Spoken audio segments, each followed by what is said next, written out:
Hello and welcome to Pod Popper's Place and another Stick It Down challenge. This month, for the month of November, I decided to use my new possum set stamp.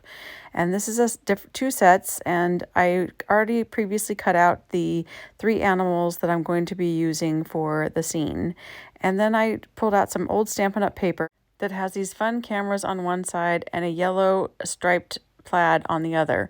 I used the striped plaid to help me put my Tim Holtz die on the right place and line it up correctly, because I'm going to put one on each side of the front of the paper. Once I have those cut out, you can see that it gives a nice little peekaboo window into the paper on the back with the cameras on it. Next, I pulled out the punches. I used 2 different size square punches to cut out some frames.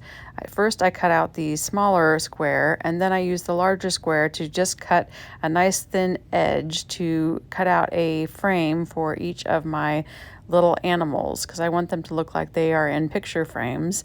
And then I used the same size punch to cut it out of the background pool party paper as well. Then I used liquid adhesive to put the frames around each of the animals. This is a super simple card that came together pretty quickly, but I thought it turned out really cute. I really enjoy this possum stamp set, and the dies would be super helpful, so I might have to put those on my list. I did have to pull out my punches, and I don't use these very often anymore because I have so many dies, but I don't have any square dies that layer, and so these really came in handy. So I'm just wondering, do you still have punches and do you still use them?